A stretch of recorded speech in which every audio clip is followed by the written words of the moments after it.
कांग्रेस महासचिव प्रियंका गांधी वाड्रा शुक्रवार को ईआरसीपी पर चल रही जन जागरण यात्रा के लिए सभा करने दौसा के सिकराय पहुंची।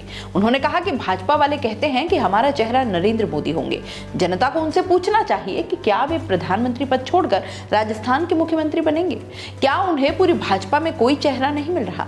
उन्होंने प्रदेश भाजपा का नेतृत्व विहीन बता दिया। ईआरसीपी को जीवनदायिनी गंगा बताते हुए उन्होंने केंद्र को घेरा। उन्होंने कहा कि प्रधानमंत्री ने देवनारायण मंदिर में जो लिफाफा चढ़ाया वो खोला गया तो 21 रुपए निकले।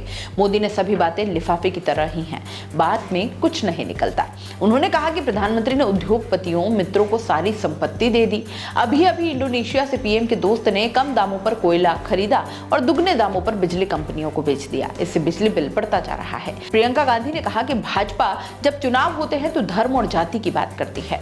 सभा के बाद प्रियंका सीएम गहलोत और सचिन पायलट को लेकर मेहंदीपुर बालाजी मंदिर पहुंची और दर्शन किए। दूसरी ओर जिस समय प्रियंका गांधी बोल रही थी तो दौसा जिले के मंत्री मुरारी लाल मीणा के खिलाफ नारेबाजी हुई। इस कारण थोड़ी देर भाषण में व्यवधान भी आया। कुछ लोग बैनर लेकर भी आए, लिखा था स्थानीय लाओ बाहरी भगाओ। अब आपको कुछ बातें बताते हैं जो आपके काम की हैं। बात जो उन्होंने प्रियंका गांधी ने पहली बार कही वो ये थी कि भाजपा के कई नेता खुद को मुख्यमंत्री घोषित कर रहे हैं। क्या उन्हें पूरी भाजपा में कोई चेहरा नहीं मिल रहा। अब इस बात के मायने क्या हैं ये जानना भी जरूरी है। गहलोत के चेहरा होने की ओर पूरा इशारा था इसका मतलब। अब उन्होंने इस पूरे भाषण से किसे और कैसे साधा ये भी जानना बनता है। गहलोत की योजनाओं की उन्होंने तारीफ की और इन्हीं से भाजपा को भी घेरा। और क्या तो भाजपा के पास ओपीएस का जवाब नहीं है, इस बात पर विशेष जोर दिया।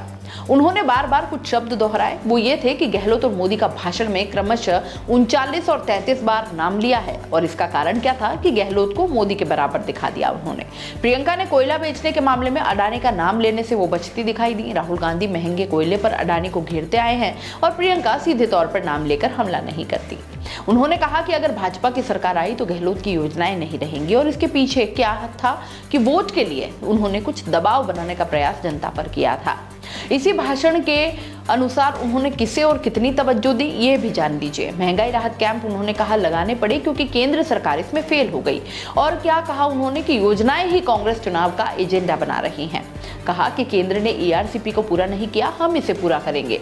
नारा ये दिया कि भाजपा वाले गरीबों से खींचेंगे और अमीरों को सींचेंगे। भीड़ कितनी जुटी इस पर भी जरा जान लीजिए कि कांग्रेस का दावा है 1 लाख से अधिक लोग इसमें जुटे थे। मुख्यमंत्री गहलोत की अगर बात करें तो उन्होंने कहा कि विधानसभा चुनाव से सिर्फ राजस्थान का नहीं पूरे देश का भविष्य तय होगा। ये चुनाव हम अपनी सरकार के काम के आधार पर लड़ेंगे। भाजपा कहती है कि हमारा कोई चेहरा नहीं है, कमल का फूल ही चेहरा है। कमल का फूल क्या सड़क बनाएगा। उन्होंने कहा कि प्रदेश में नए जिलों का गठन किया गया है। जब दौसा को जयपुर से अलग कर नया जिला बनाया गया था तब यह क्षेत्र विकास में काफी पीछे था। आज यहां जिला मुख्यालय पर मिलने वाली तमाम सुविधाएं उपलब्ध है। दौसा जिले के बांधों को जोड़कर पेयजल आपूर्ति सुनिश्चित की जा रही है। पानी की समस्या स्थायी रूप से दूर करने के लिए ईआरसीपी को लागू करना आवश्यक है और इसके लिए 14,000 करोड़ का प्रावधान किया गया है।